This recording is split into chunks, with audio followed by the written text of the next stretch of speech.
Hello and welcome to ISPA's 2022 mid-year edition of Pitch New Works. This time we're based in Hong Kong with another 10 projects that have each found their own ways to defy the incredible challenges of the pandemic over the last 2 years. In the next 2 hours, we'll see projects whose creators come from Hong Kong and mainland China, from Taiwan, New Zealand and South Africa, from the UK and Ireland, from France and Germany, and from Denmark and Spain. 62 projects that applied were all reviewed and distilled down to the 10 that we're going to see in this session by ISPA's Pitch Selection Committee, made up of people with long experience of artistic development and artistic curation. So they're really good at spotting the touring potential in these kinds of projects.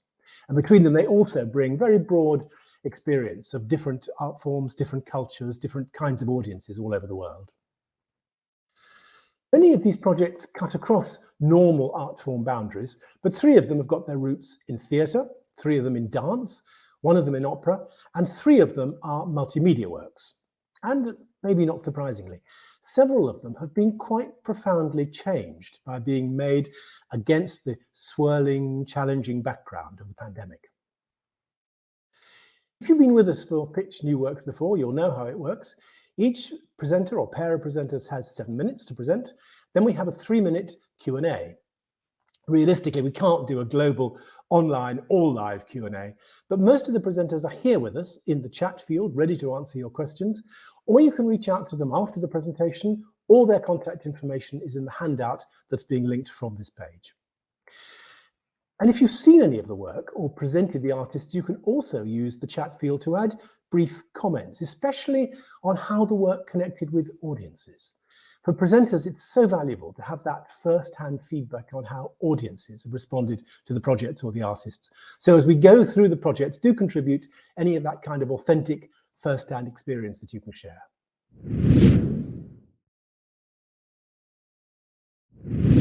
But we start, appropriately enough, in Hong Kong with Aria. It's a collaboration between the composer Eugene Burman and the media artist Kingsley Ng, and it combines vocal performances, dance, and immersive light installations to create what the Financial Times called a pandemic-proof opera for our times. Grammy and Pulitzer Prize-winning Theatre of Voices appeared in the piece by hologram, alongside the Hong Kong Children's Choir, who appeared live, who also created some of the artistic content of the project. Aria explores environmental concerns and specifically air pollution. Its site-specific premiere was in November 2020, so it was right in the middle of the pandemic at Hong Kong Park's Fallsgate Conservatory. 16 performances apparently sold out in just 3 minutes. And here to present Aria to us, neither of them in Hong Kong as it happens, just at the minute, are the composer Eugene Burman, who is in Oakland, California, and the media artist Kingsley Ng, who is in Paris. Thank you, Anthony, so much. Hello to everyone. Aria is a nocturne of air. It's an experiential opera. It's an immersive media arts installation with live music, and it combines big data, holographic projection, and the creative power of young people into a persuasive work on the environment, specifically the essentiality of clean air in our increasingly urban lives. And as Anthony already mentioned, in a feature article in November 2020, the Financial Times called it, quote, a COVID-proof opera for our times. The project was developed with university and community partnership, engaging over 100 participants, from the youngest members of the Hong Kong Children's Choir to university researchers and outstanding local artists. When we planned the project, we intended to host the Theatre of Voices in Hong Kong for the world premiere in the autumn of 2020, and of COVID made all of that impossible. So we pivoted the project to host the ensemble in holographic form. Their presence, their sound, their artistry, everything about their physical bodies ended up in the production. And in doing so, we also sought to propose a vision where far-flung international tours might be a thing of the past, and star performers could join productions, especially those highlighting sustainability in a, well, more sustainable way. What we ended up with is a truly hybrid work of live performance, fixed media, and holographic projection.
Great. So as you can see in the video excerpt, Aria is set in a greenhouse. Besides being a refreshing sanctuary, a greenhouse is a symbolically loaded site for a narrative on environmental issues. Historically, greenhouses have been botanical monuments of imperial expeditions. In the last century, to prepare for a total collapse of our natural environments, scientists have experimented with sustaining life in closed ecological systems in speculative projects such as Biosphere 2 in Arizona and Eden Project in Cornwall. Greenhouses are at the same time utopian and dystopian. The spatial narrative of Aria unfolds through 4 different zones, at least in the Hong Kong version. The promenade journey starts with a lush forest where night's magical exchange takes place as audience feels the trees' cooling effects and its soothing humidity. Then we enter a desertifying Anthropocene, where only cacti and succulents survive in the heat and drought. Then there is a void of disappearance for audience to listen intensely to the future of air. And the final scene brings the audience back to a closer reality as singers of the theater voices and our children's choir perform their climatic song. We very much hope that the Song of Air could raise greater environmental awareness and reach more audiences. If you are interested in bringing the project to your city, here are the project parameters. We will utilize the greenhouse as our set. Ideally, there are distinctive spaces for progression, but variations are also possible. While singers of future voices will be on hologram, we hope to collaborate with a local children's choir. These young people will contribute both their thoughts about the environment and their vocal talents to the project. And as the audience meander in the immersive experience, they will be led by 2 or more dancers. So due to the pandemic, we only got the final go-ahead to premiere this work for the public 13 days before the first performance. And all throughout the process, this experience for us was a true demonstration of positive engagement of creative artists, community, and government stakeholders, where we all worked together to make the seemingly impossible happen, host a live show in the middle of the pandemic. When we put tickets for the 16 public shows on sale, they were free actually, but reservation only, they were snapped in 3 minutes. And we would like to believe that this serves as proof, though here we are perhaps preaching to the converted, of the unequivocal importance of the arts in human society. So thank you very much for your time, and for more information and the virtual tour of the project, we leave you with this link to our website, aria.com.hk. And thank you, Anthony, and the great ESBA team for inviting us for the pitch. Thank you very much indeed. It is fascinating, isn't it? I mean, this is another project which has been substantially transformed just by the experience of having to do it in the middle of the pandemic, creatively changed. I'm sure there will be people watching this who know Theatre of Voices well, they know their work, and will be wondering, is there an option to have them in the piece live? Perhaps. There's always the option. However, for us, as we sort of got our way through the project and the way that it came about, the way that it came to fruition, it turned out that this way of presenting them as holographs, is effectively as sort of as being made out of air, it turned the project into something where, in a way, it creates more impact. And I think it's actually much more somehow evocative for the audience to see them that way.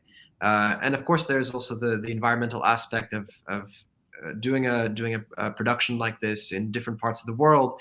That perhaps something that focuses on sustainability might also exemplify it by not taking the artists around everywhere it goes. So in a way, perhaps the holographs solution really demonstrates something about the project that we also really would wish to promote. Yeah, no, I get that. And you can imagine the presence of the holograms will be something that will remind people always when this work tours of the experience of the pandemic. You say in the notes that the duration of it can range from 45 minutes to 80 minutes, depending on the venue. And I didn't quite get, why does the choice of the venue make such a huge difference to the length of it? Yeah, so the work is site specific. So for any of the productions for ARIA, we really need to understand the layouts and the different zones of a specific greenhouse. So for instance, in the Hong Kong version, there is a grand space at the end of our journey, and we can have everybody congregate there to see a headline ad. And but in some circumstances, it's more linear. So for all that kind of experience, we really need to study well the specifics of the greenhouse and to have adaptations to the piece. So that's why we make it quite flexible. So another interesting fact is that because we are sort of having smaller groups of people, audience moving along the space, we can do more COVID-proof methods because we don't need to have everybody in the same space at the same time. So we think of it almost like a sushi conveying belt method. So all in all, there are lots of flexibilities, and we want to make the durations quite flexible with our partners. Yeah, and I guess I'm sure presenters around the world will be really keen to discuss those different versions with you. Thank you both very much indeed. Thank you, Eugene Berman, the composer who's in Oakland in California, and the media artist Kingsley Owen, who is in Paris. Thank you both very much. Thank you very much.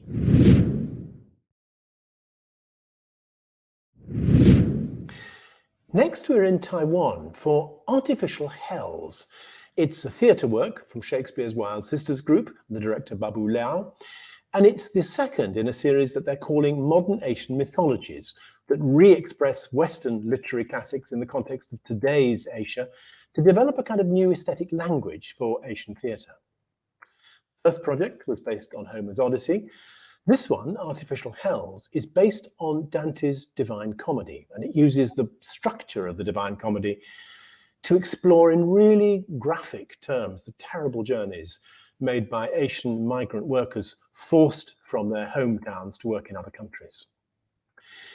Artificial Hells was commissioned by Taiwan National Theatre and Concert Hall and premiered last month in Taiwan. And here to present it is the director in residence of Shakespeare's Wild Sisters group, Babu Liao, who's also the director of the project, and he joins us from the theatre in Taipei. Thank you, Anthony. It's my honor to present my new work here. Artificial Hells is based on the narrative structure of Dante's Divine Comedy, which is a journey through hell, purgatory, and heaven. The performance finds a parallel in the path of Asian migrant workers from their hometown to foreign countries to the promised land. The main characters are migrant workers, all named Dante, who is performed by multiple actors. The many Dantes are guided by a human resource specialist named Virgil, which is also from the novel.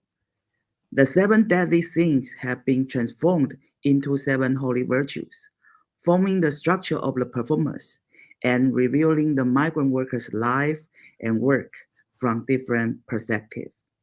The actors, who come from 6 different Asian countries, such as India, Indonesia, Philippines, Cambodia, Thailand, they are all contributing by researching and connecting stories about migrant workers from their local communities. The 7th chapter of the play contains news events, mythologies, and personal experience. I think this piece is not only about migrant workers' stories, but also indicates the karma-like structure of capitalism. As we know, because of the difficulty of travel due to the pandemic, the actors will perform remotely from their home countries via internet live streams, which will be broadcast on several large projection screens. And the audience are surrounded by 6 screens constructed on scaffoldings, while the screens serve as the primary agent of the performance. There will be only 1 local actor remaining on site. Along with the shifting of narration, the audience need to turn their viewpoints toward the screens, and the action is kind of consistent with the non-stopping status of migrant workers. And in terms of the form, I think This production is a reimagination of international cooperation for the future. Until they move into the future. People call this great time the moving generation. Time is on the move. People near Kyoto can be able to start moving. Go to Saudi Arabia as a builder.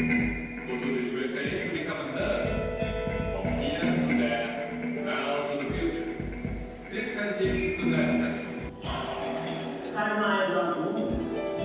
It's only your karma that their lives are crucified.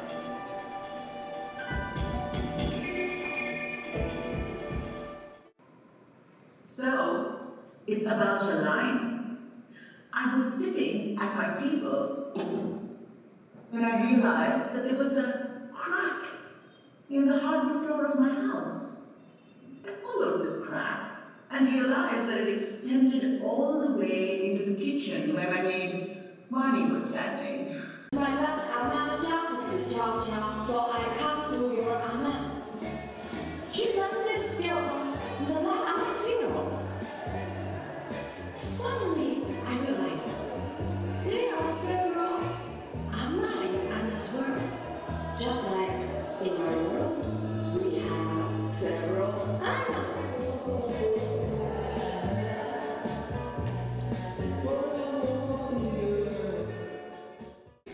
Send the jewelry to his friend, his family, his neighbor, and the poor in his hometown. And he said,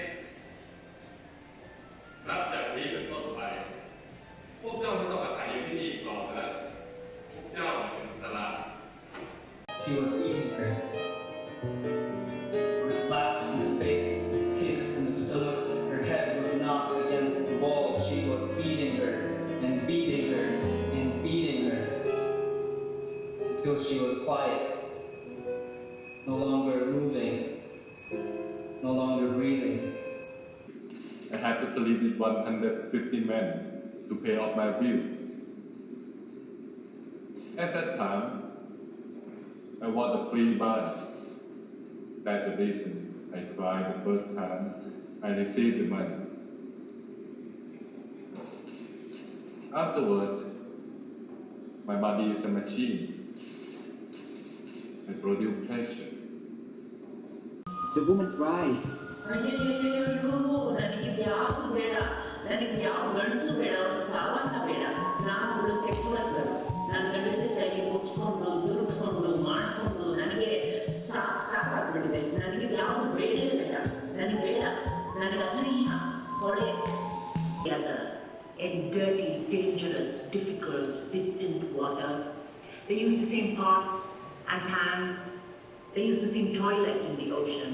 The same girl when they briefly go ashore. They smuggle illegal goods together, but only the captain fish take the profit.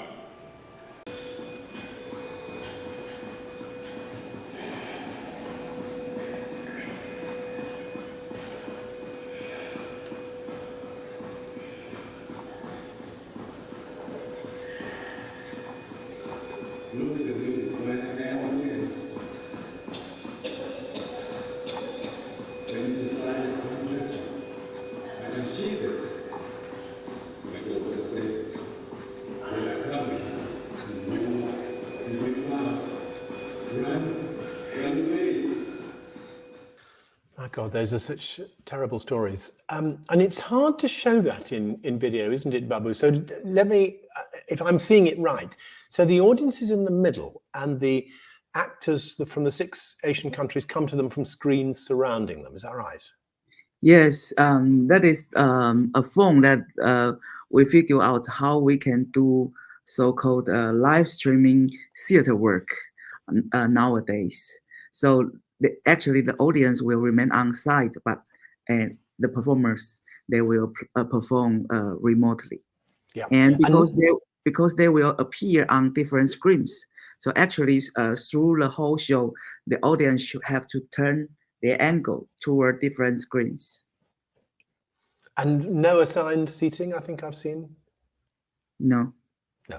And with the actors coming from these 6 Asian countries and live in the show, presumably you have to be careful as you're touring the show about time zones. You know, say your actors aren't working at 3 in the morning. Yes, that would be an issue. Yeah, you know, I get that. I mean, it is the most extraordinary concept, and I can imagine the impact it makes. In the years after the pandemic, I mean, do you envisage touring a version of this where the actors tour with the show, or do you think this will now be the form of the piece?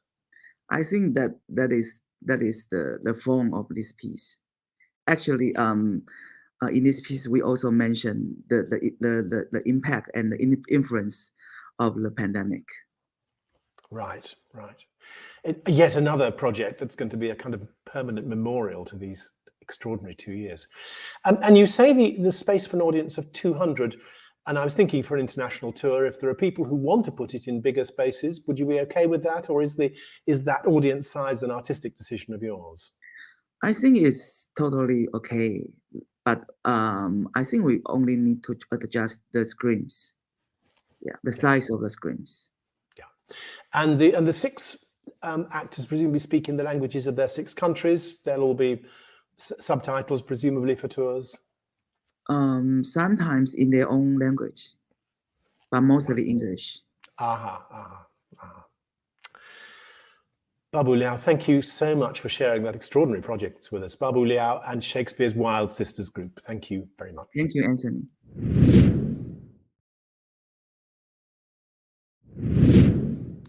Next to Ireland for Elsewhere. It's a new opera by the composer Michael Gallen, produced by Gallen's Straymaker Company in partnership with Dublin's Abbey Theatre, their Ireland's national theatre, working with the French new music ensemble Miroir Étendu. Elsewhere is inspired by the true story of an Irish asylum where the staff and the patients took over control and declared a kind of care-centred independence. Now, as we try to struggle our way out of the terrible shadow of COVID, that question of how we can rebuild our societies is really current. And Elsewhere promotes the idea of care as a kind of radical political act. Elsewhere premiered last November to sold-out audiences and huge, very positive critical response, with the Irish Times calling it an extraordinary, shocking, funny, and ultimately very moving piece of contemporary theatre. Here to present it are the producer for Straymaker and Once Off Productions, Maura O'Keefe, who joins us from the wilds of West Waterford in Ireland, and the composer and the artistic director of Straymaker, Michael Gallen, who's actually just right now on a residency on the island of Gotland in the Baltic Sea. Welcome both. Thank you. Okay. Lovely to be here. So, Straymaker is rooted in the Irish Border region, working with leading Irish and international artists in the creation of groundbreaking, genre-bending performance work for live and digital platforms. Our manifesto is one of finding new ideas at the margins of disciplines, places, and identities. We're driven by the belief that opera can be a socially and politically potent art form, accessible to audiences of any age or background. The project we're here to speak to you about today is a new opera called Elsewhere, which premiered to critical and public acclaim at the Abbey Theatre, the National Theatre of Ireland, in late 2021, and will tour internationally from 23 onwards. Elsewhere is based on the true story of an Irish psychiatric hospital where staff and patients barricaded the gates and declared their independence. The show's been critically acclaimed and is currently nominated for Best Opera Production at the Irish Theatre Awards. To talk to you more about it, here is Elsewhere's composer and Straymaker artistic director, Michael Gallen. Hi, everyone. It's lovely to be here to speak with you today. As Maura mentions, Elsewhere is based on the most unlikely true story. In 1919, the staff and patients of the Monaghan Asylum in a small country town near the soon-to-be-drawn Irish border barricaded the gates and dared to create an inclusive and care-centred society. Their story is an oddly familiar one. Emerging from a global pandemic, these frontline workers were marked by years of death and hardship. Having been denied their demands for humane conditions and pay equity for men and women, they locked themselves into the hospital compound, creating a commune where each asylum resident was given an active and equal role. Juxtaposed with the cruel mental health policies of the century that followed, this event appears all the more radical and poignant. the imagined future of a forgotten past.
checked your work emails during the show, and I just want to say, good! Get ahead! Get yours! Grind or die! In Elsewhere, we encounter the strike through the visions of a patient named Celine, who decades later remains locked into the moment of the strike, believing herself to be its leader. Through Celine's story, we tread the lines between fantasy and incarceration, growing to understand why this precious chasm of her mind is her only means of accessing freedom. The performers around Celine play a range of characters, from patients and strikers to the Bishop and Karl Marx, shape-shifting through work routines, football games, negotiations, dances, in a battle between order and chaos. The onstage musicians, who play from memory without sheet music for much of the opera, are integral to Celine's fantasy, agitating on either side of the dispute. Over time, we gather the shards of Celine's identity, learning how her fate and that of the strike are entwined. Elsewhere is co-produced with French contemporary music ensemble Meros Étendus. It features an on-stage cast of 17 performers and travels with a total company of 24. The show requires a 2-day get-in with performance on the second day, and international touring is supported by both French and Irish government agencies, Culture Ireland and the Institute Français. Elsewhere is groundbreaking in form, merging opera, music theatre and meta-theatre to plunge its audience into a riotous and heartbreaking story. From our success in Ireland, we're certain that it will have a profound impact wherever it's performed, creating new doorways into opera for diverse and wide audiences. Ultimately, Elsewhere explores what we have lost in marginalizing the most vulnerable and unique voices in our society. We look forward to speaking with you further about bringing this important show to you and to your audiences. Thank you. Thank you. Thank you both very much. Michael, how far does it follow the facts of the historical narrative? Well, I suppose that the historical story is told through the perspective of an unreliable narrator, Celine, this patient who's still in the hospital decades later. And I suppose in creating Celine, for me, that gave me the opportunity to speak not just about that historical event, but also the decades that follow and even contemporary society. And I suppose, how that utopian vision didn't come to pass and how we still struggle to realize that type of care-centered society. Yeah. Did I see surtitles at the back of the set? Yes, the surtitles are built into the stage design. There's a stage built upon the stage, and that's where the ensemble begin. The surtitles for the Abbey Theatre were in English, but will be available in other languages when we tour. Often projects like this that involve touring an ensemble or a choir, people who have those resources locally ask if they could substitute into the show. But it looks to me as if Miroir Étendu are quite significantly staged into the show, particularly if they do it from memory. So I'm guessing that's probably not possible for this. Well, Miroir Étendu have been partners in the show from quite an early stage, and Fiona Mumbai, the conductor, has been a close collaborator of mine. And I suppose, yes, a lot of the opera is performed off score. They begin on score in a sort of more formal setting, but then as the story develops and I suppose chaos ensues, they're off stage and they move around. So they are quite integral to the performance. Yeah. And presumably having them as partners, does that open other European doors for you in terms of touring? Oh, absolutely. I mean, equally, they're very strong producing collaborators as they are creative collaborators, and we're working very closely together at securing dates and touring opportunities in Europe with them. Just say in a couple of words, so where you've currently got to, what international exposure you've currently planned? Well, we're in a lot of conversation with Opera Dagen.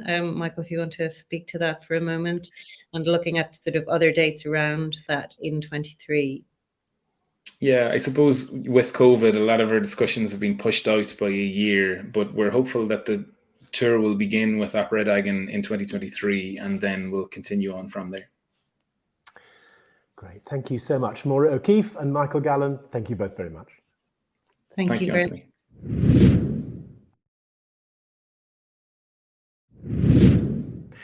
Next, we're back in Hong Kong for Home Sweat Home. It's a cross-genre contemporary dance theatre piece from City Contemporary Dance Company, co-created by the company's artistic director, Yuri Un, and the composer Anna Lowe, and it uses a smorgasbord of different musical genres, of world languages, and of sampled urban soundscapes. The piece is a kind of tribute to the uniquely plural character of today's Hong Kong itself, using dance theatre to explore the city's teeming kaleidoscope of different identities and different cultures. Home Sweat Home also premiered last November at The Box in Free Space in West Kowloon Cultural District. That's now Hong Kong's largest black box theatre. And here to present Home Sweat Home is the artistic director of City Contemporary Dance Company and the choreographer and director of the piece, Yuri Un. Hello. Home Sweat Home is my latest creation for the company. Premiered in 2021 when the company was experiencing an unprecedented challenge. The complex social environment in 2019 had tremendous effect on the dance company, not to mention the sudden departure of the company's founder, artistic director. The forced eviction of our dance center from the address it had been using since 1979. Left without a home, CCDC had difficulties to operate. Many dancers who originally came from China to work in Hong Kong have decided to return home. And immediately afterwards, pandemic broke out. lockdown, staycations, packed suitcases, anticipating some form of escape. The last wave of migration was pre-1997 Hanover, and another great escape happened post-1949 when a great number of people left China pursuing a different life. It seems that Hong Kong people are on the road again. Against this backdrop is the making of Home Sweet Home. Home Sweet Home is set in the cabin of a plane, which is destined not ever to take off, leaving everyone with a distant promise. A 5-person band is on stage. Our pilot is a lady. The chief purser is in drag. Their jobs consist of reassuring and deceiving the uncertain passengers. Hong Kong had a very strong pop music culture in the 1980s and 90s, which has since declined. However, has recently become a way to bring people together again. The music for Home Sweet Home is written in current pop music form as a means to entertain the travelers on the plane when they are, sick and tired and hungry. The stewardess will come in handy. The lyrics are in Cantonese with one song in English, all without subtitles. Apart from 9 original songs sung by Rick Lau and Anna Low, who is also the composer, voices of our dancers are also heard. Besides Cantonese, Mandarin, and English, we hear a variety of Chinese dialects that came with earlier Chinese immigrants and were passed down to their children and grandchildren. These sounds, I call them old sounds, suggest a connection with home. And now people are moving away from Hong Kong. We ask ourselves, would the language of Hong Kongese become a new dialect?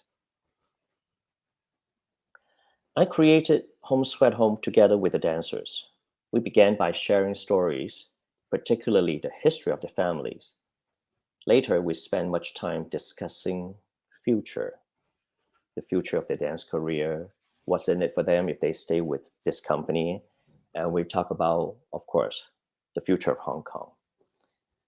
Well, most of them wanted to stay here by choice. I discovered how diverse everyone's background is, as they identified with Shanghainese, Taishan dialect, Chiuzhou dialect, Australian English, and a very distant Thai connection somewhere and more. The artists redefine their pasts.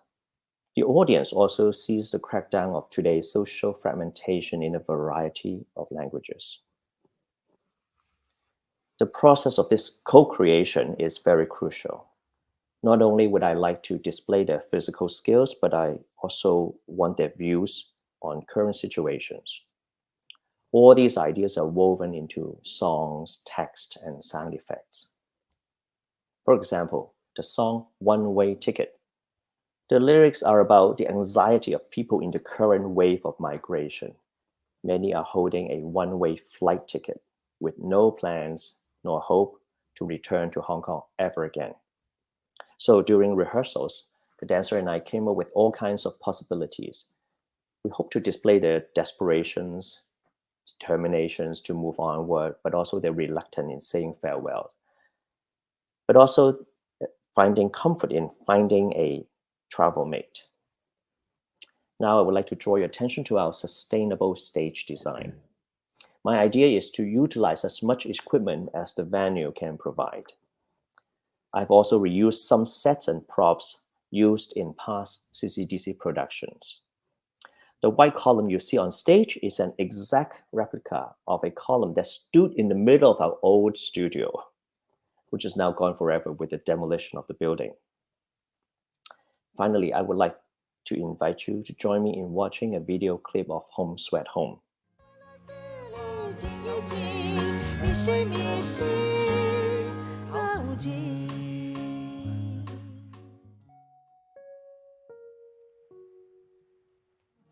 着離愁的我，望着幾多心中過往，情緒導航這一趟，儘管傷感少去講，卻在行前升降。被萬家燈火燃着眼眶。玻璃道要人抑鬱，玻璃道太難呼吸，根本你當笑話當笑罵，你暗地偷笑心裏話我差。通通要國產，冇晒界限，一堆粗口冇剩家產，為何老揾向你打到生還？即使有困難，不過為各自各省，夠食夠食夠兩餐。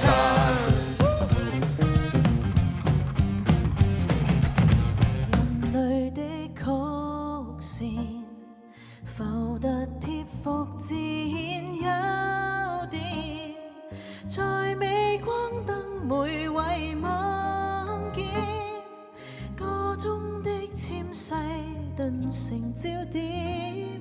And we'll go rock and roll across the new terrain. How great it would be to see a new reflection looking back at me.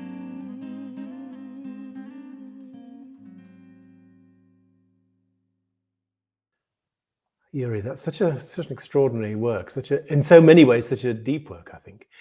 I mean, it's been a really complex, challenging time for your company, as you said at the start of that presentation, and of course also for the city of Hong Kong itself.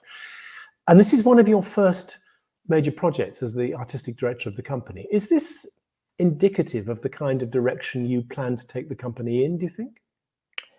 Yes, I think I will choreograph a little less, but spend more time with the dancers,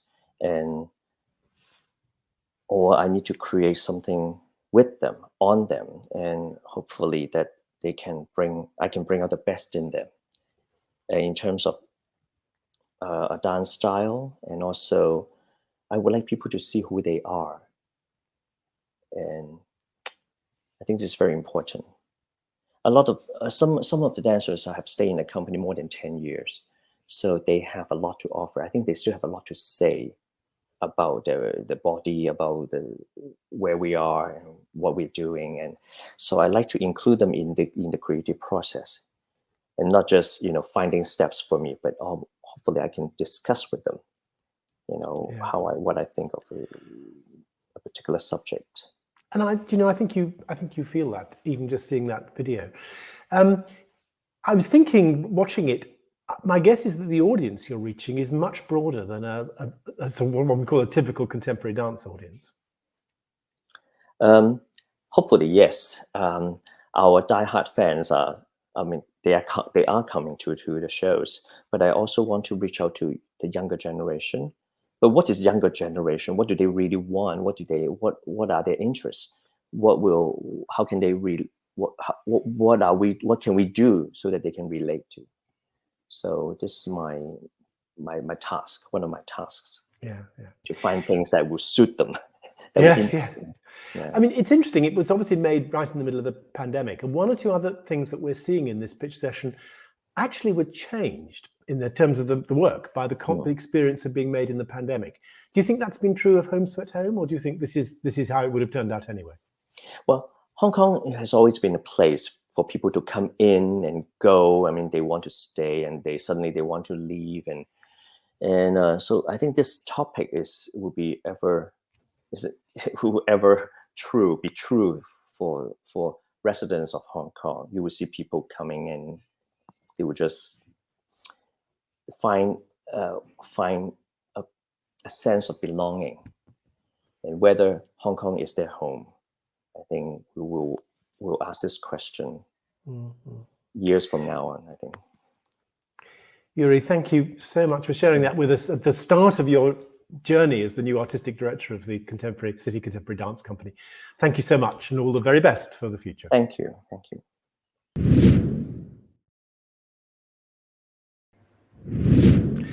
Next to the UK for another very different piece of dance theatre, it's Infinite from the Humanhood Dance Company, co-produced with the contemporary dance house in Barcelona, Mercat de les Flors.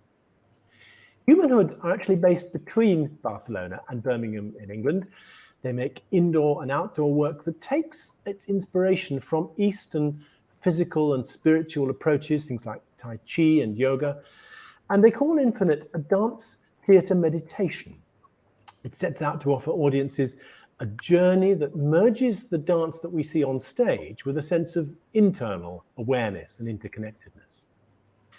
Infinite was co-commissioned by the Birmingham 2022 Festival, the Lowry in the north of England, and Sadler's Wells, and it premiered last month in Barcelona at Mercat de las Flors. And here to present it, both from Human Hood Dance Company, not in Birmingham, not in Barcelona, but actually doing research in Papua New Guinea, so thank you so much for joining us from there, are the co-artistic directors of the company and the choreographers Julia Robert and Rudy Cole. Thank you, Anthony. Yes, Infinite, which takes the name and the symbol of infinity, is our first ever dance theater meditation.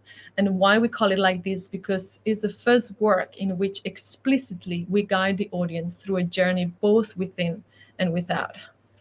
Breaking down dance theatre meditation and where we came up with this term. Theatre for us is a modern day temple. We feel called to offer spiritual experience as audience witness our work to impact our future becoming as human beings. The dance creating a universe not only on stage, but the whole auditorium, the movement of the sound and the lights and the bodies on stage. The dance for us is the murmuration. The murmuration is the flocking of the birds or the fish in the water. And yet science still doesn't know how it works, but it's something that we're investigating, and we're playing with this one organism, this organic fluid movement. And the meditation, we ask the audience to close their eyes. And why is this important? Because even like coming out of COVID, when we couldn't travel without, we were sort of forced to travel within. And as James Allen say, you cannot travel within without standing still in the outside. And so it's connecting, we're inviting the audience to connect with the power that moves them, that moves us, that moves the dancers, that moves the lights. And we also create a sacred space where they are asked to share their wishes. And why we do that? Because we understand the artistic experience as a way to tap into our subconscious mind, which is where our power relies, our creative power relies. So here's a short video for you with certain sections of Infinite. We hope that this energy imbued from the screen.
if you want to find the secrets of the universe, think in terms of energy, frequency, and vibration. Such a fantastic quote from Nikola Tesla, and a real homage to where we are placing our energy and intention for creating these spectacles on stage. The research behind our work, as you very said, Anthony, but I want to go further with it, is this triangle. One point of the triangle is modern physics, which looks to the outside, to the observable universe for answers, and is tied to the advance in technology in the future. And then the other point of the triangle is Eastern mysticism, which brings all this knowledge from the past, this ancient knowledge, and looks for the answers within. And then how these two seemingly different versions of visions of the world come together to fuse into our body, which sits in the present and is this illusionary border between the world without and the world within. When we're thinking about physics, we have research and collaborations with Birmingham University's Physics and Astrophysics Department for the Eastern mysticism, including this great location, Papua New Guinea, where we are researching and being initiated into tribes, connecting with spiritual leaders, and as well as the physical body. That's our practice in movement, our dance, our investigation of what this physical magnificence can actually do. And the mission for this production actually is for it to be experienced by people and cultures all around the world. So we are looking for large-scale venues and partners who would like to present infinite to their audiences. And we are still open to receive interest from further co-commissioners to be part of this journey. Thank you very much. It's such an extraordinarily rich thing. And just hearing you talk and all the different global references from time and history and science. I mean, would you help audiences with this? Would you do talks when you tour it? Would you would you help them get inside it, get under the skin of it a bit more than simply seeing the dance? Yes, we love that everything we learn through being present in the culture, we don't only learn it for us, but we learn it to share it with humanity and the world. So every time we do a show, as much as possible, we share this knowledge through a post-show talk. I was also wondering, I know always with very complicated work like this, you wonder how much audiences need to know all that background and that depth. I mean, can someone just walk in off the street and engage with it as a piece of choreographic work, or do they really need to have a sense of that deeper context for it? As far as people engaging with the work, we always think that it should be understood by a 5-year-old. It should be engaging for a 5-year-old or an 8-year-old. And we've had that experience. We've had our friends' children come to us after the show. And ultimately, when we're thinking about this energy, frequency, vibration, it will tap into something for the individual. The only thing we ask is for people to come with a willingness to explore the unknown, to really open themselves to receive an energy that goes beyond the senses. Wouldn't you like to think our audiences approach everything they come to with that spirit? Not always, but of course, of course I agree with that, and I think every artist would agree with that. So, in terms of the tour, you're in the UK and Spain and Italy this year. You've got quite a big European UK tour next year, 23, and you've got the Sadler's Wells presentation in 2024. Are there wider international plans being developed? Yes, we would love to go more to Asia because that's where all our inspiration comes from, especially Taiwan, China, South Korea, Japan. But also we have plans for Canada and USA. So we are already in contact with many venues that watch actually our first show at Taurus at Festival Grec in Barcelona. And now the contacts are making the fruition of us coming there. And I agree. I think Asian audiences would love this. I'm sure they would. Just one final quick thing. I saw in the spec that flying houses are preferable. I mean, can it be done without flying? I mean, would you bring flying if the house didn't have it? Yes, of course. We have adapted the piece for several venues, and one of those are flying and non-flying venues. So the impact of the piece is just the same. Mercat de las Flors was a non-flying venue, and that's where we premiere. We still made it possible. Tremendous. What a wonderful piece. Julia Roberton, Rudy Cole, thank you both very much indeed for sharing it with us. Thank you, Anthony. So we've arrived at half time in this 2022 mid-year edition of ISPA's Pitch New Works. 5 projects down, 5 projects to go. And we'll do something that we can't do when we do Pitch New Works live. We'll take a short break, 5 minutes, to stretch your legs or get a coffee or whatever drink's appropriate to the time zone you're in. But if you're sticking around for a couple of moments, let me just update you on a few projects from ISPA's most recent editions of Pitch New Works, just so you can see how this process works. You may remember from January in New York, Lemmy Bonifacio's Blazing Amor a la Muerte, a project about the Mapuche people of Chile for Chile's Festival Internacional Santiago a Mil. Since that pitch, US presenters have committed to a spring 2023 tour, including Red Cat in LA, the Wexner Arts Center in Columbus, Ohio, and the Walker Arts Center in Minneapolis. Then going back to last year's pitches, the extraordinary mass man from Belgium's Muziektheater Transparant with the Concertgebouw Brugge, that premieres this August at the Musica Antiqua Festival in Bruges. And then later this year, it goes to the Single in Antwerp and the Muziekgebouw in Amsterdam. So good chances to see it there. Then that wild Dutch-Indian collaboration, Fortune, bringing together Club Guy and Ronnie, the Navdara India Dance Theatre, percussion wizards of Slagwerk Den Haag, and Aaron Fernandez Entertainment. That has Guy and Ronnie and many of the dancers in Mumbai in June and July, along with 2 of Slagwerk Den Haag, doing a kind of work in progress showing at India's National Centre for the Performing Arts in July. Then the premiere is this October in the Netherlands, in Groningen, plus 30 more shows all over the Netherlands right through December. Least like the other, Searching for Rosemary Kennedy from Irish National Opera with the director Nisha Jones and the composer Brian Irvin, telling the really disturbing story of the brain surgery performed on JFK's sister Rosemary. That will be presented at the Royal Opera House in London, England, at the Linbury Theatre next January 2023. And finally, Hand to Earth, that amazing collaboration between the traditional musicians of the Australian Art Orchestra and the spellbinding Korean singer and electronics artist Sunny Kim. That goes to Berlin's Pierre Boulez Saal on the 9th and 10th of June next month. We are in Piotr Turkovich's debt for fixing that. And then the Australian Art Orchestra starts an intensive creative residency with 4 UK musicians, courtesy of the Huddersfield Contemporary Music Festival, right after that appearance in Berlin. So that's how Pitch New Works works. So you can see, now you can see that it does actually work. See you in a few minutes.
So we start part 2 with an extraordinary project out of South Africa.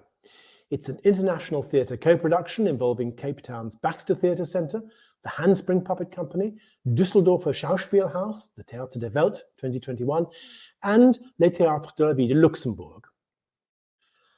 Life and Times of Michael Kay is written and directed by Lara Foote, and it brings to magical stage life the Booker Prize-winning novel by the Nobel Prize-winning author J.M. Coetzee about Michael Kay. He's a simple man who embarks on a journey through a South Africa ravaged by civil war to return his mother to die on the farm where she was born.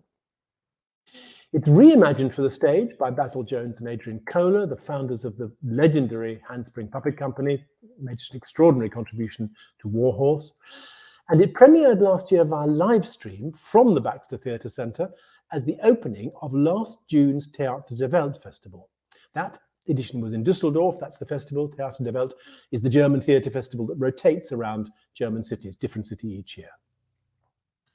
So here to present the life and times of Michael Kay, both of them in Cape Town, are the CEO and artistic director of the Baxter Theatre Centre, Lara Foote, who's also the writer and director of the show, and the artistic director of the Handspring Puppet Company, Adrian Kohler. J.M. Coetzee's Life and Times of Michael Kay opened the Théâtre der Welt Festival at the Düsseldorf Schauspielhaus in 2021. Subsequently, it has played in Germany and South Africa to record-breaking audiences. As a theatre maker, I often ask myself which stories need to be heard. Ironically, our Nobel laureate, John Coetzee, provided the landscape of this current excavation. Here we uncover the fine line of freedom through the lens of a regular man, Michael Kay. It is through Michael's experience that we encounter a whisper of what it is to be human. I say ironically because Coetzee's work is known to be treacherously dark, at times impossible to assimilate. And yet, in the character of Michael Kay, we find a flickering candle held up to our humanity. He does not love or hate. He needs nothing except his freedom to become a gardener and to live his life off a small patch of land. He's not heroic. He has no followers. He's not a religious figure. And yet, like a prophet, he brings hope to the most fragile of possibilities. The novel is set in a dystopian South Africa in the late 70s, during a civil war with its suppression of basic liberties, ringing true for many people in the world of today. Michael Kay is born with a hair lip. His mother, a domestic worker, cannot take care of him and is forced to put her son into an orphanage. From a small child, he is ostracized, but later he finds his single purpose in life. He has been brought into the world to look after his mother. As the war rages, she is ailing and desperately wants to go back to the farm where she was born. Unable to get the papers to make the journey by train, Michael cobbles together a cart made of an old wheelbarrow and bits and pieces of wood and iron, and he promises his mother that he will push the cart the 250 miles to her birthplace in the Karoo. Yo. Okay. Oh, no. Watch it, Ma. Please. No, Ma, please. Don't move too much from side to side if you can help it, Ma, please. I don't know, Michael. I don't know. Do you want to stay, Ma? If you want to stay, then we can stay. Oh, fuck it. Let's go. Come on, let's sing. Oh, Ma. Come on, let's sing. Oh, Ma. Come on, let's sing. Oh, Ma. Let's go, Ma. I don't know, Michael. Hey, Michael, be careful. Yeah. Ooh, the neighbors are watching. Look at them. Hello. The landscape of the Karoo is vast, dry, and infinitely spiritual. Michael Kay's layered philosophy is etched by Coetzee into this landscape, and this is where the mastery of Handspring's puppetry comes into being. It is difficult to speak philosophy on stage, But through the delicately carved puppet, Michael Kay is breathed into life by 3 of Handspring's master puppeteers. My mother was here yesterday. Am I in the wrong ward? No. Your mother passed away last night. We did all we could to save her, but she was too weak. We tried to call you, but you didn't leave a number.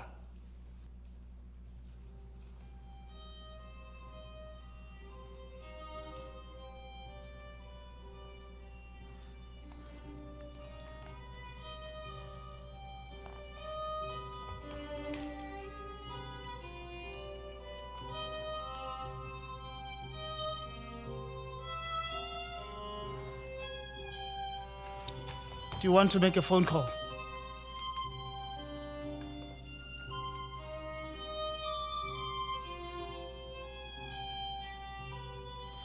Are there other relatives? Do you want to phone them?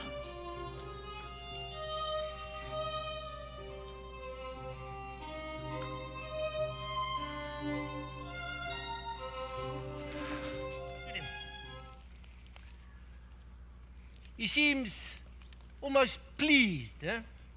Almost like he's proud of his achievement. He killed a white farmer. He was a fence maker, and the farmer didn't pay him.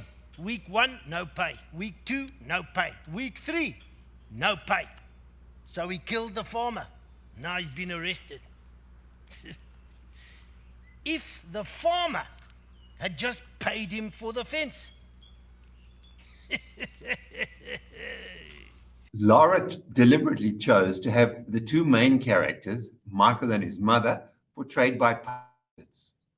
This sets them apart materially from the myriad of characters that the ensemble play and enables the production to exploit the unique difference between the puppet and the actor. The actor struggles to die, whereas the constant struggle of the artificial puppet is to live.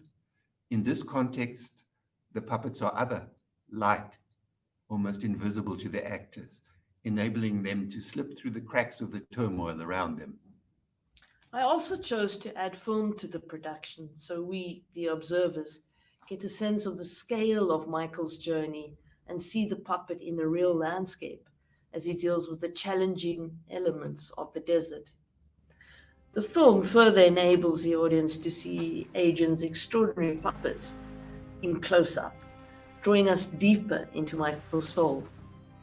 Binding all the theatrical elements is a masterful musical score created for the production by Kyle Steppen, the Wunderkind of South African music. Working in collaboration with this multi-talented company has certainly been the highlight of my career. Michael Kay is now tour ready, and we are seeking further presenting opportunities internationally and worldwide. The press has responded with great enthusiasm to our production. The doyen of South African theatre critics, Adrian Sichel, said, "This brilliantly evocative, gut-wrenching theatrical masterpiece in 4D infuses and animates wooden puppets with human spirit, emotions, and rhythms in a seamless, groundbreaking, multimedia collaboration of profound creativity, complexity, and invention." Thank you both very much. So the premiere in the Baxter Theatre Centre was live streamed because of the pandemic into Dusseldorf. Lara, pick us up with what's happened since then. Where's it been seen since then, live? Well, since then, we've actually gone to the Schauspielhaus in Dusseldorf. Wonderful to finally open after a very long period of stop-start through COVID. And then after Dusseldorf, we came back to the Baxter Theatre and we played here for 4 or 5 weeks. Then we went back to Dusseldorf again twice, and we're going back again in May now.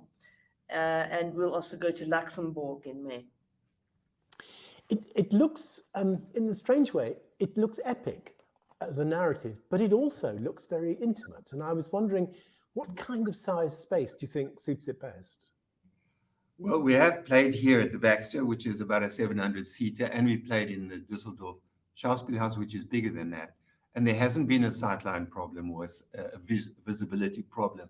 The puppets are slightly smaller than life size to make them light enough to move through the air, but they are completely visible from the back row.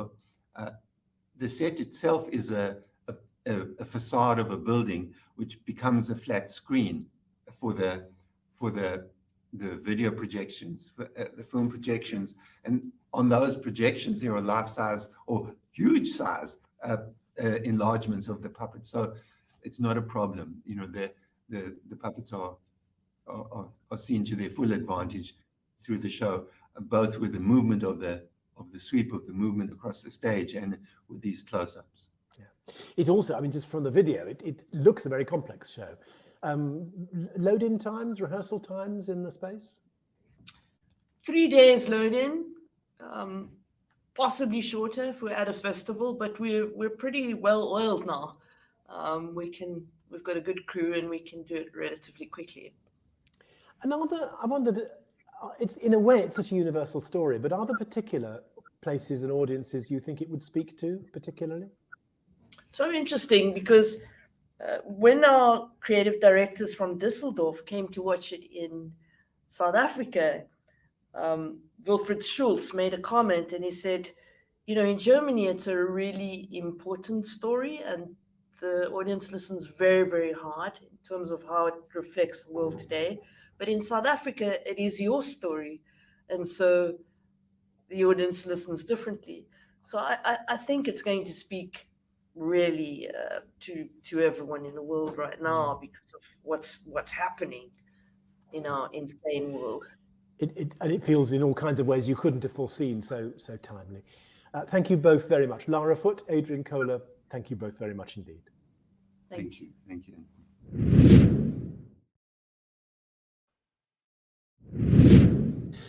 Now back to Hong Kong for a new theatrical incarnation of the great Sanskrit epic, the Mahabharata. Mahabharata Game of Dice comes from the Tang Shu Wing Theatre Studio, who specialise in making interdisciplinary and cross-cultural work. Mahabharata Game of Dice reinterprets the first two books of the story, and it asks audiences to see through their hearts rather than through their eyes. A blind storyteller, embedded in a rich multi-channel soundscape, narrates the story from the perspective of the sightless king, Dhritarashtra. Audience members are also all blindfolded, and they're given a small object to hold. Mahabharata Game of Dice premieres in Hong Kong in June next year, with Chang Yao Chong as the narrator. Then, when the show tours, the company plans to cast a blind storyteller from each local community to narrate the epic in the local language. Here to present the Mahabharata Game of Dice, both joining us from Hong Kong, are the theatre director and producer of the Tang Shu Wing Theatre Studio, Tang Shu Wing, and the performer, Chang Yao Chong.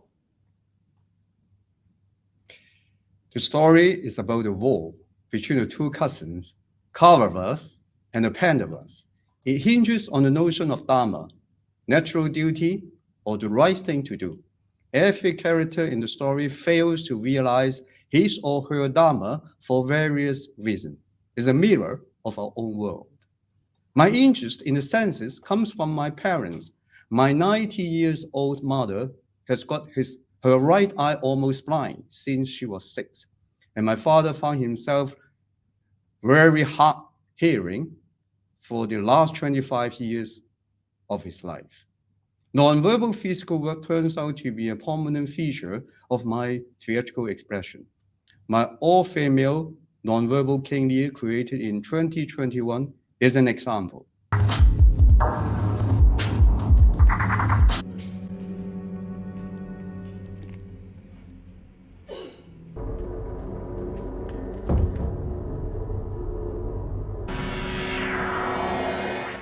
My interest in the senses led me to learn yoga 25 years ago, and then I went on to study Mahabharata.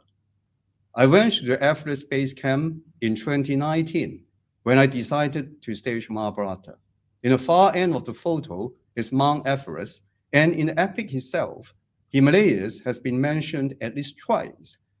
Arjuna going there to seek the weapon Pasupata from Lord Shiva, and at the end of the story, the Pandavas going there for their final ascent to heaven. I think it is timely to stage this epic in view of the pandemic and other global problems. How to realize our Dharma? Can our choices and actions surpass the constraints of time and space? For an artwork, reflecting on the senses might be an answer. We believe that storytelling, rather than a conventional drama, will give a more direct impact on contemporary audience, who will certainly have something to echo while listening to the epic, to be told in contemporary language. We anchor on the character of the blind king, Dhritarashtra. If he had exercised his power properly, the war could have been avoided. Unfortunately, he is blind both in the eyes and in the heart. We are seeking empathy of blindness for the audience, so they will be blindfolded. And inviting empathy also requires the storyteller to be a blind person. The tactile perception and hearing might work together to create a wonderful theatrical experience. So the audience will be given a model horse to hold in their hands.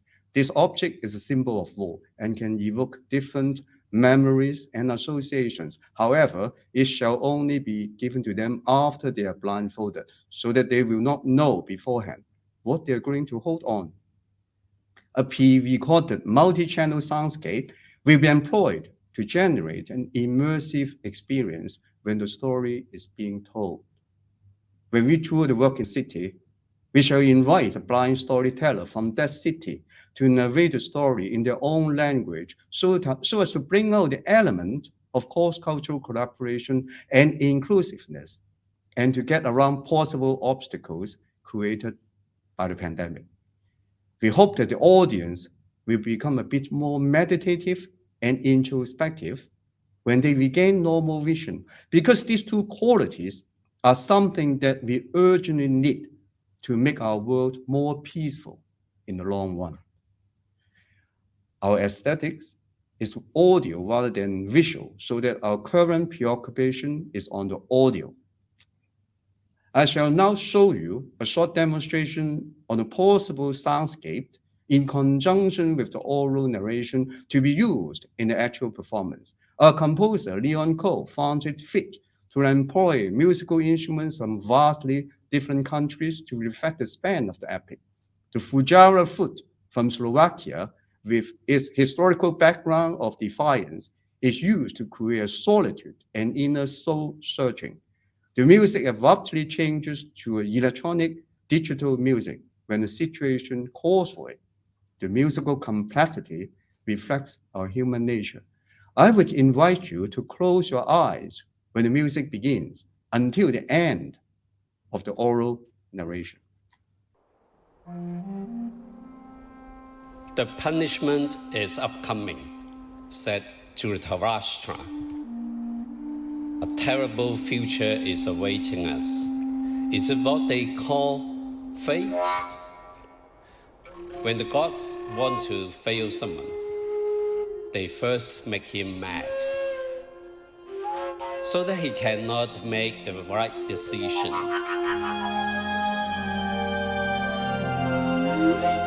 Nothing is impossible. War is inevitable.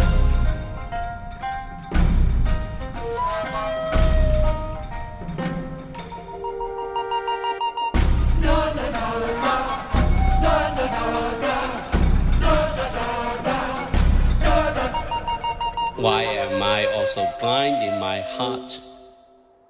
Where is my Dharma? Now, Mr. Chen Yo-chong, our storyteller, is going to tell you how he sees the world and how he sees imagination. I have been blind since childhood. So obviously, I see the world without sight. I come to know about people through their voices. I hear the sound of nature, and I love both people and nature. I can hear the sound of waves coming from afar and going to very far away distance. And I imagine from the sounds of birds how it is like to fly in the sky, and sometimes imagine myself flying over the earth. I read books through Braille, and I read maps of the world with my fingers. So I come to know how nations are spread, and oceans and mountains are spread out as well. And I come to love this world of us. Happiness is from our heart, from accepting what we are and where we are. And it does not need to be coming from outside. It's coming from within. Thank you both very much indeed. It is the most extraordinary concept. Tang Shuing, just so I get this right, the storyteller is the only live performer in the piece. That's right? Yes, correct. Yeah. And its running time is what? It's about 65 minutes to 70 minutes. Yeah. I mean, I'm just thinking, a show like this that depends entirely on sound, the quality of the sound system will be absolutely critical. I mean, will you be touring with that, or will you be wanting your local presenters to come up with a really good system? Probably, if they can provide, I mean, the local presenters can provide the sound systems, that will be perfect. And then, but we can communicate with them beforehand to check out the exact equipment and facilities that are needed for the performance. Mm-hmm. And presumably, in terms of the space, all the normal things you think about a theatre, they, in a way, they're irrelevant for this. All that matters for this is that it's an acoustically good space.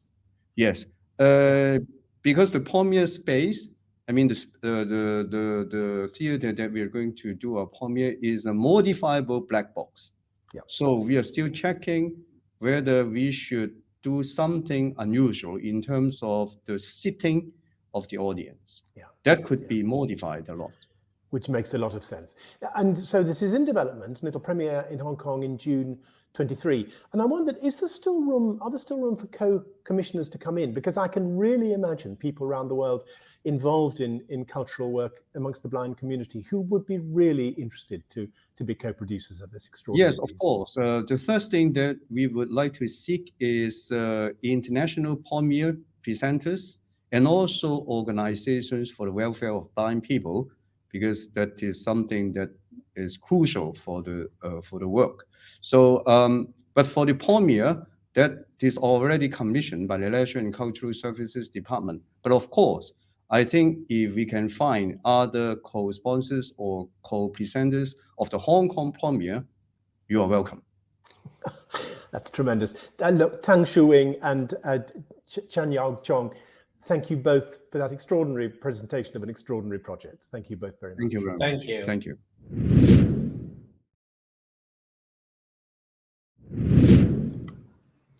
Next, we're in New Zealand for Nightlight. It's a double bill from the widely admired New Zealand dance company, launched 10 years ago, and already they've toured all over Europe and to Australia and Canada. They're now looking for touring and presenting partners to help them reach into the American and the UK markets. This double bill consists of two very contrasted works. The Fibonacci, which elegantly explores the dance possibilities in the mathematical Fibonacci sequence, that's the one where each number is the sum of the two previous numbers, and Uku, Behind the Canvas, from the emerging Maori choreographer Eddie Elliott, which is really more about raw storytelling. Pairing these two very different works gives a wonderful snapshot of New Zealand creativity today. Unbelievably, they've just suffered their fifth COVID-related cancellation. So currently, the premiere is planned for next month, the 3rd and 4th of June, at ASD Waterfront Theatre in Auckland.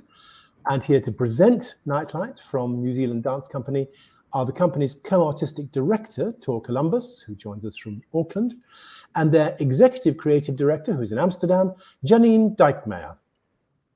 Kia ora, Anthony. Tina koutou i te iwi, kua tai mai nei ki tēnei wā. I kai mahi moa ki te kanikani o Aotearoa. No te roro, naku te roro, ka ora ai te iwi. This whakatauki or Māori proverb is talking about collaboration and the coming together and sharing of one's gifts with each other. It felt right to say this within this platform as artists from all around the world share their work. Nō reira, mauri ora, kia tātou katoa. Situated in Tamaki Makaurau, Auckland, and grounded in the values that makes Aotearoa so unique, NZDC is a home that invites artists to explore and express their voices. It's a space where they can tell their stories of identity, place, and culture through movement. NZDC was founded in 2012 by Shona McCullough and Francis Turner and has toured internationally to 4 continents. Thanks, Tor, for your lovely introduction, and thank you, Anthony, for introducing us. We are extremely grateful and want to acknowledge ISPA and the nomination jury, creating these precious opportunities to pitch work for a global audience. Digitalization has been a tremendous tool to keep the dialogue around our art form active. However, we are even more excited to reconnect in real time, physically as well as spiritually.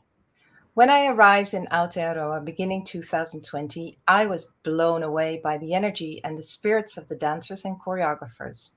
I was also fortunate to learn more about the incredible wisdom that lies within Maori knowledge and practices. There is a strong awareness and responsibility for future generations, as well as a great respect for our ancestors. People and their land are the highest priority, and I truly think this is the key to a sustainable future for our planet. This year, NZDC exists 10 years, and you can find impressions of our main stage works, as well as the process in our studio on our website. But today we are delighted to share our double bill program called Nightlight, comprised of a pairing of 2 unique voices from Aotearoa. The first work is from Tor Columbus, and the second from Eddie Elliott. In the next couple of minutes, you will see Tor and Eddie speaking more in depth about their work.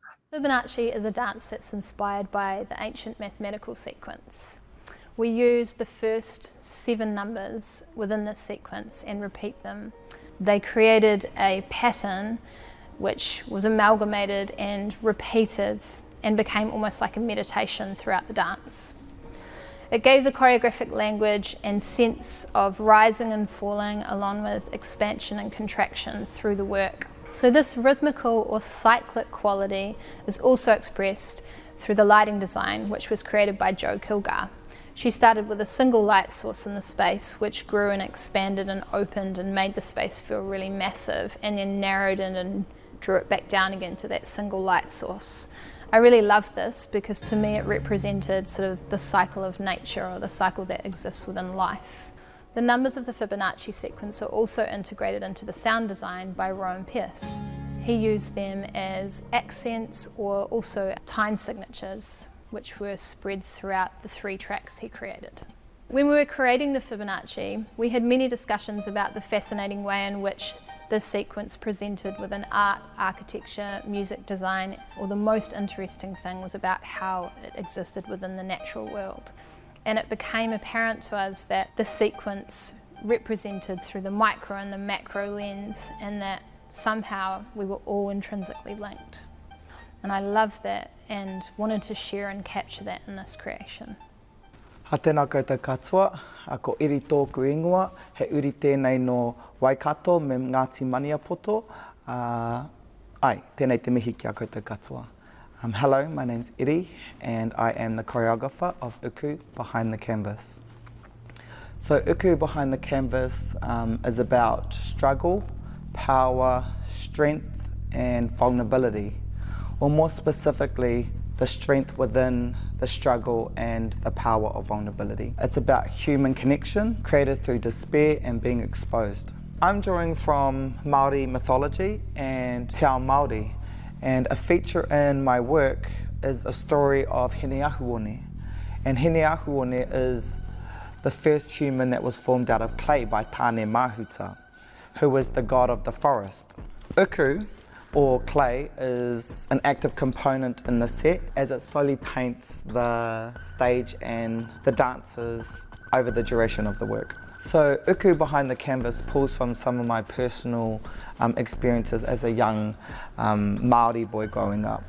And there's components of haka, and haka means the war dance or the challenge. I was really interested in exploring two energies which are present when someone is preparing or performing a haka, and that is intensity and anticipation. The act of becoming more and more intense and exhausting the body to depletion. I've integrated that into my work. There is a statement revealed through the work that speaks to my Indigenous nature and the protection I desire for my people on this whenua, on this land. And the statement goes, this is my place, my land, where I will not be disturbed, a place where my people will feel safe and can live in peace. I just hope that this work is also reciprocated for audience members watching my work, sharing energies so that people can access their own taha wairua or energy, or even can have just an understanding of our culture. Nightlight is a double bill and is tour ready. It has a touring party of 12 and uses a fully flown stage, black flat smother, a white cyc, white and black dance floors, and requires a performance space of 11 by 12 meters.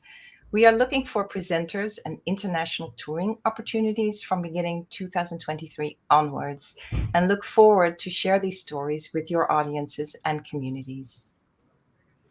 Thank you for listening. We look forward to connecting with you. Nō reira, tēnā koutou, tēnā koutou, tēnā koutou katoa. Thank you both very much. I think you hold the prize for the number of COVID cancellations that you've suffered along the way. After all those cancellations, what are the plans now? I mean, who are the people, which are the parts of the world that you're in touch with about possible tours? Yeah, we're so excited to finally present this work. That'll be in Auckland on the 3rd and 4th of June, as you mentioned, Anthony. And then we have plans to tour this work next year as well, possibly early 2023 to Europe.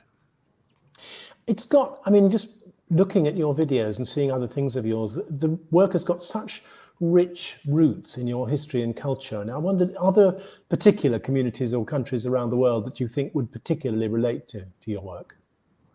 Thanks for asking. That's a really good question, because first of all, I'm Dutch, so we have a history with New Zealand.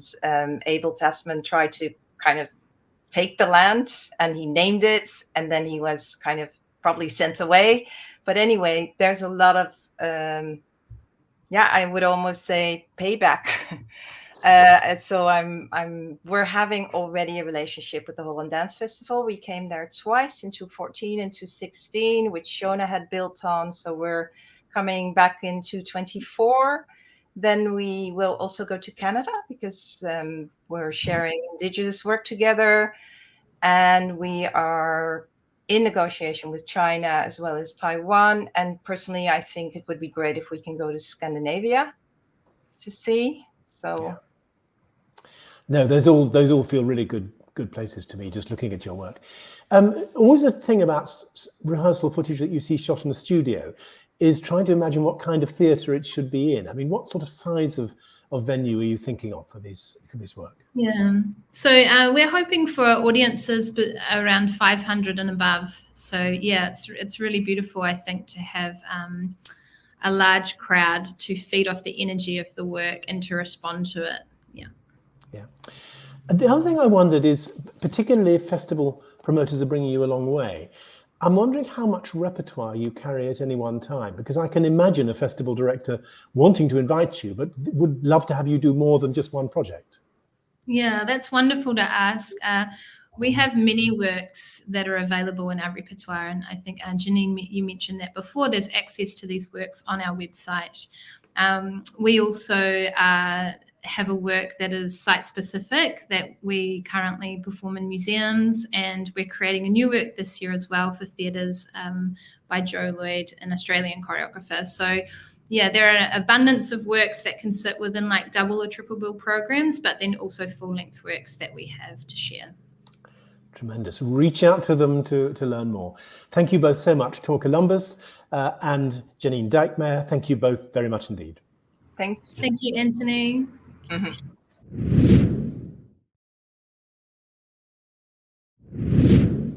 For the penultimate pitch, we're back in China for another project that's based on a European source.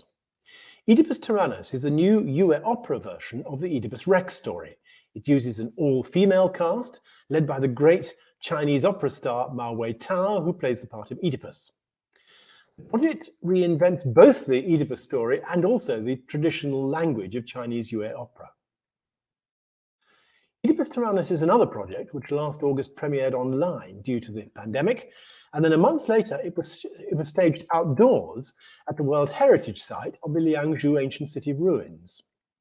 Here to present it, joining us from Hangzhou in China, is the artistic director of the Baiyue Culture Creative, who's also the producer and the lead actor, Ma Weitao.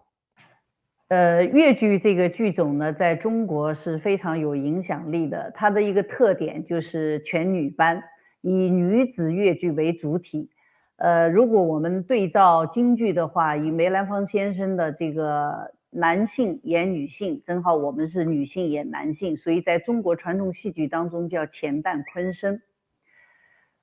所以这个特点呢，也就奠定了越剧的一种独特的审美和它的魅力和地位。在东亚一带以及世界上有比较大的一些影响力。我呢已经是从事了有40多年的这个越剧小生演员行当了，演绎过很多的角色，比方说像梁山伯与祝英台、元杂剧的《西厢记》汤显祖的《牡丹亭》等等，也演过这个莎士比亚的这个《克莱兰纳斯》。和布莱希特的四川好人改编的《江南好人》，等等这样的一些就是有包容性的、兼容性的这样的一些剧目。所以呢，越剧这个剧种正因为它在创新和包容上面呢，做了很大的这种尝试和探索，所以受到了当代观众的非常的喜爱。这次主要介绍一下这个俄狄浦斯王这个剧目。俄狄浦斯王是我们在2021年中国希腊文化交流年当中创作的一个作品。那么这个作品主要是当时我们想以中国古老的文明和希腊的古文明做一个交流。我们专门邀请了北京人民艺术剧院的李六乙导演来合作创排了这个戏。那么我们把这个戏呢，就是把它定义为叫这个纯粹戏剧。所谓的纯粹戏剧，就是我们想拓展一下越剧传统戏剧的这样的一种边界，还有多少空间可以去尝试和探索。在很多的这个历史剧当中，我们可以说是传统和历史剧是比较擅长的。那么我们有没有可能再去多演一些其他的剧目？这个俄狄浦斯王，我们首先从音乐上，我们把古希腊剧当中的歌队，我们用中国传统戏曲当中的越剧当中的帮腔和这个伴唱，把我们传统当中的曲牌的元素，比方说像这个哭黄天、卷宣调等等这些，在人物和歌队当中进行了一个基调的创作。乐队呢，我们是这次没有运用大乐队。我们应用的是一个小乐队，也就是说我们请了4位我们民乐的演奏家，也是这个我们越剧的特别有代表性的一些演奏的乐器，鼓板也就我们叫丝鼓，也是乐队当中的一个指挥，然后主胡、琵琶和长笛。除了这些主旋律之外呢，其他的情绪的以及的这个戏当中的情景描述的这样的一些音乐，基本上都是演奏家们在戏当中即兴创作，所以我们的这些演奏家们也是特别的棒。也是第一次我们尝试就是在小剧场里头把这个乐队和演员放在一起。从表演上呢，我这次开玩笑说我是第一次穿着这个现代服装去演绎一个古希腊的一个人物。买了一件吉尼亚的衬衣，所以呢，我们就说我说这是一个穿着吉尼亚衬衣的俄狄浦斯王。尽管也有一个传统的大场，但是基本上是用这个现代的表演手法，它没有了水袖，没有了扇子，应该怎么来表演？那么我们比方说导演要求我们依然要用四功五法，要用我们自己的这个手眼身法步唱作念打来表现我们这个剧当中所能够传递的表演技艺。那么这个戏当中用了一个特别有特点的，就是靴子，女小生的靴子。第一幕当中是穿着靴子的，第二幕也就最后一幕当中，我们是脱去靴子，光脚在舞台上演出，有点像现代舞那样。那靴子其实我们在传统的戏曲当中呢，是一种身份和性别的一种象征，但在这个戏里头更多的是表现了王的一种就是他的身份，独特的身份。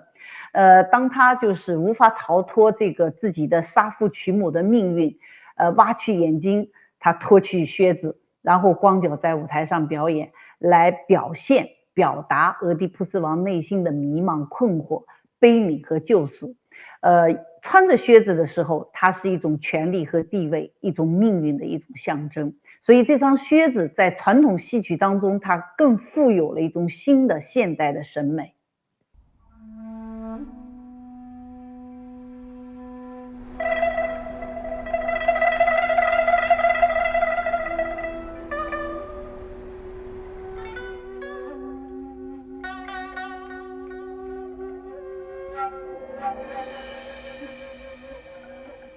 天地玄王，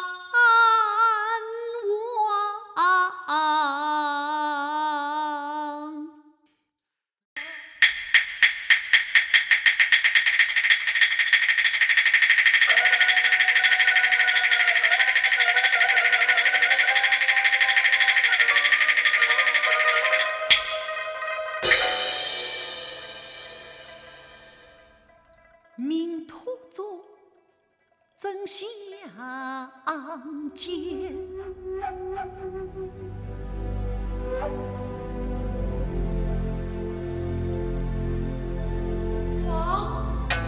王，你看到了吗？你听到了吗？为永远的王。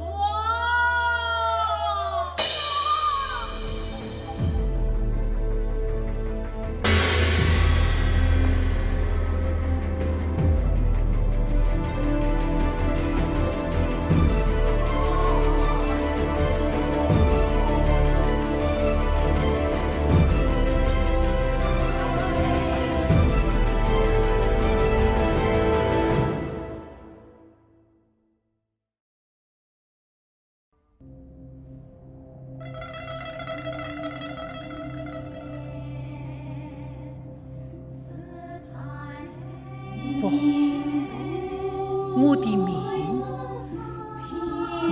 运飘到哪里去？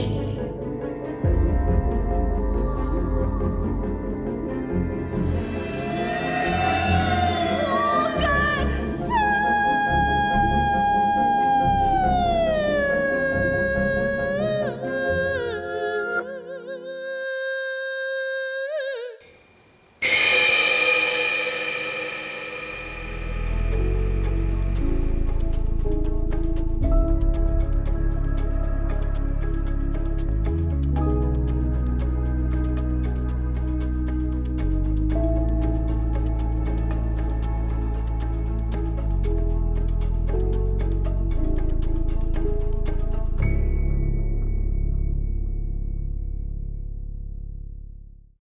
！That is a very beautifully shot and edited video, I must say.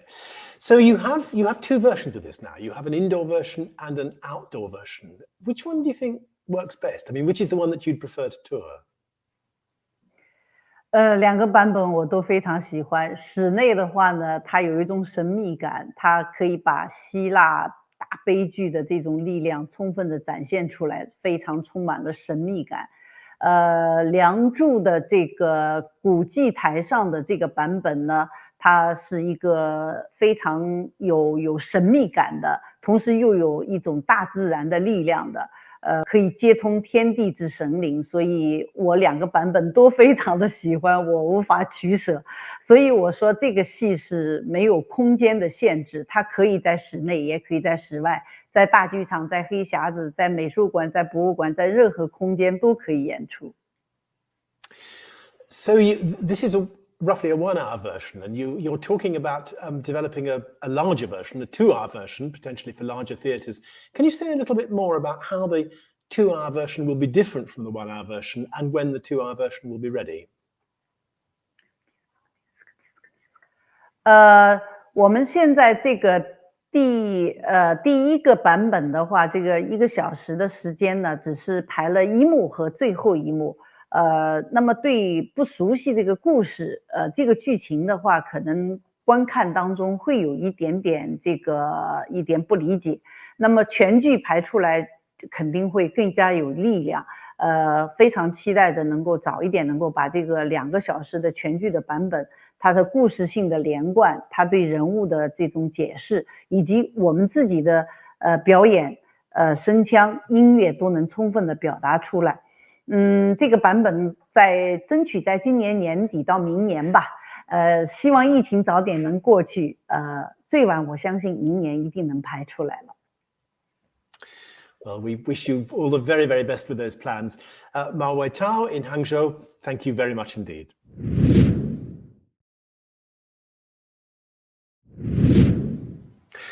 And finally, we're back in Hong Kong for Shan Shui, an ode to nature from the Hong Kong Dance Company. It's directed and choreographed by Yang Yan Tao with music by Paul Yip and a huge design team, including the digital image designer Oliver Shing. Shan Shui is a kind of traditional Chinese landscape and nature art going back nearly 1500 years. It's usually done with a brush and ink rather than with paint, and it has a very particular kind of philosophical, almost mystical quality, which the Hong Kong Dance Company evokes beautifully in this work, which they've described as a cross-disciplinary dance poem. Also, over the past 3 years, the company's brought elements of Chinese martial arts into their training, significantly evolving their movement language. And Shan Shui uses those innovations in its technique and also in its overall expressive language. Shan Shui is nominated for 3 awards in the 23rd Hong Kong Dance Awards this year. It premiered last May in Hong Kong, and here to present it, both from the Hong Kong Dance Company, both of them in Hong Kong physically at the moment, are the project manager, Carol Ho, and the executive director, Tegwai Choi. First of all, we want to thank ISPA for giving Hong Kong Dance Company the opportunity joining this Pitch New Works session. The Hong Kong Dance Company was established in 1981, combining the cultural tradition of China with the creativity of contemporary art. The company aims to impress the world with Chinese dance of Hong Kong characters. In the past 40 years, the company has staged over 200 productions. Apart from local performances, we also tour regularly. Today, we are looking for a touring partner, presenter, or co-presenter for Shan Shui and Ode to Nature, which was the season opening performance last year, 2021, at the Grand Theatre of the Hong Kong Cultural Center. Now, with no further delay, let's watch the video of the production introduced by Mr. Yang Yan Tao, our artistic director and choreographer of the production.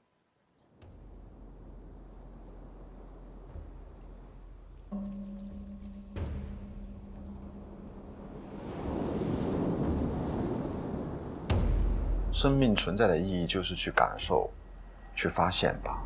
山水这个创作，其实就是我想去验证这个目的。我想要呈现一种美，关于生命，关于身体。我叫杨云涛，我现在是香港舞蹈团的艺术总监。那我的背景其实我是学中国舞的。受这种传统的训练长大的，那我其实一直在思考一个问题，就是说，我们到底对传统的认知去到哪一点啊？那你怎么样才能够跟舞蹈再靠近多一点？那如果我相信舞蹈是关于身体的，关于生命的话呢，我怎么样去接受这种身体和生命的一种变化呢？在这个时候呢，我就遇上了武术和功夫这件事情。山水这个创作跟舞团过往最大的区别就是没有故事，没有人物，甚至没有动作，但是它真。本来生命就是一个蹦蹦都可以没有的，对不对？所以很奇妙的。所以说我也不会一来就让你们信我吧，你们信我，我不讲这些，我反而把我的一种不确定性，我很坦诚的告诉每一位舞者。通过武术，我又了解了什么是东方的一种身体，它更多的是强调你的意念，你的这个想象力是非常重要的。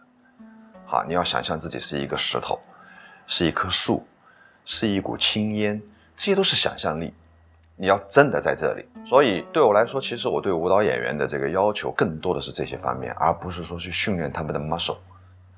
这又回到一个东方的一个文化甚至哲学层面的东西，我们都是相信某件事情的。当你忘记表演这件事情的时候，那个真的表演才开始发生。那到底什么是表演？让舞者去体验当下。很多时候不在当下的，他拼命的演，但是你感觉到他不在，那你怎么争呢？所以我一直试图让舞者不要在我面前表演。我们太有很多惯性，一来就是这样，一来就是这个动作，因为这是他的强项嘛。很多时候是，那我不做这个我做什么？变成是你是一个 model 去展示那个服装了。那我为什么不请一些 model 来我们舞团呢？我覺得冇意思了，嗰件事。所以你是什么？你不是衣服，你不是化妆品，你不是什么，你是一个什么？舞蹈这件事情告诉你了。我力图呈现一种至少视觉上观感的这种山水画的美，简约、留白、少即是多，所有都是一种东方的一种哲理，包括舞台设计跟灯光、音乐说到音乐，完全是电子的，关于宇宙的一种声音的一种感觉。我只是用最传统的人类东方的一种呼吸的方式，一种安静的状态，一种身体的感觉，配上一种当代剧场的一种舞美。我希望整个山水的这个创作在这些方面是走这么一个方向的，而不是让大家认识中国舞就一定要有那种亭台楼阁，一定要讲故事，一定要写在你的脸上，你开心了就要开心，你不开心你就要这样，就可以有，但是还有更吸引的。对我来说，回归舞蹈这件事情，我更多的是希望山水这个作品能够启发每一位观众的一种想象力，是他要回到自己，他要安静之后所产生的。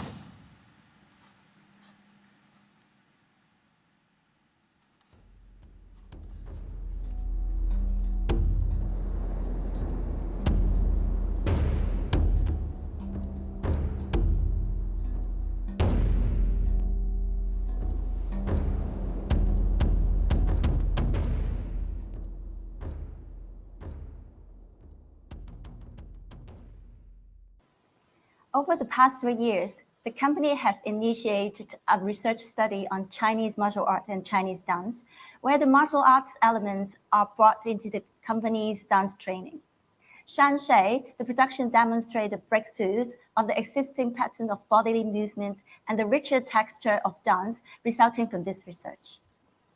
As a cultural ambassador of Hong Kong, the company has brought its production to many different cities, including New York, Washington, D.C., Toronto, Sydney, London, Minsk, Seoul, Beijing, Shanghai, and etc.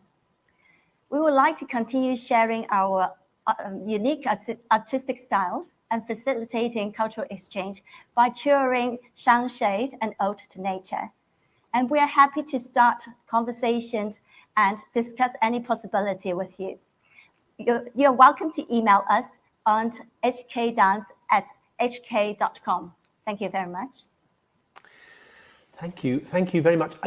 That is the most lovely video, and I found it really interesting to see your artistic director Yang Yantao's. It's more than a description and explanation. It's a real sense of the whole philosophical approach that he has. And I wondered, I mean, when you tour this, can he do educational work? Does he speak English? You know, can you do perhaps workshops or anything like that? I think what he says adds so much to your experience of the piece. Yeah, definitely. We would love to do this kind of like what can I say? This kind of activities like before and after the performance. We actually toured to London, the South Bank Centre in 2017, and we did community workshops and did pre-show talks and meet the artist section. So we were really happy to organize this kind of events. Yeah, I think it would add so much to people's experience of the project. And the music, as I get it, there's electronic music, but some of the music is played live, I think. Yes, you have good eyes, really. And we did have a live instrument. It is actually a Chinese instrument called wuzhang, but actually it's a mix of like pre-composed music, which is more on electronic music, and the live wuzhang playing. And can you just summarize for us, where has the work been seen so far? And whether there are particular regions or countries which, from your point of view, where you feel the audiences would really respond strongly to this? Sanctuary was performed last year, firstly in Hong Kong. And this year, in the second half of 2022, we plan to visit mainly Chinese mainland cities, including Wuhan and Beijing. And others, we are also talking about it at this moment.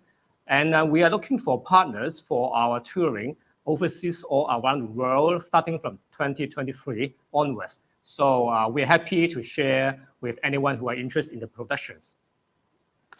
And I wondered, I mean, it's so rooted in the idea of Shanshui. I don't know whether, I mean, if there was ever an exhibition of Shanshui work that could accompany this tour, that would be such an interesting collaboration, I think. That is a really good idea. And we would love to explore this with our potential partner here, if you're interested in. Yeah. Hey, thank you so much. Carol Ho and Tegwai Choi of the Hong Kong Dance Company. Thank you so much for ending our pitch session in such wonderful style. Thank you very much. But before we finish, we need to thank 4 groups of people for this session. First of all, thanks to our friends in Hong Kong for hosting this ISPA Congress, the Leisure and Cultural Services Department of the Hong Kong City Government, who pivoted so quickly and so capably from the original plans to this all-virtual edition. Secondly, grateful thanks to the members of ISPA's Pitch Committee, who spent hours and hours reviewing all the original materials sent in by the original 62 projects, all the paperwork, all the notes, all the media, to get down just to the 10 great presentations that we've just seen. Thirdly, huge thanks to ISPA's technical and production team. When Pitch New Works flows smoothly, it all looks so effortless, but sewing together all the different international media, all the different sources, all the different kinds of contents, that's a fresh challenge every single time we do it. So seriously grateful thanks and respect to them for their great work.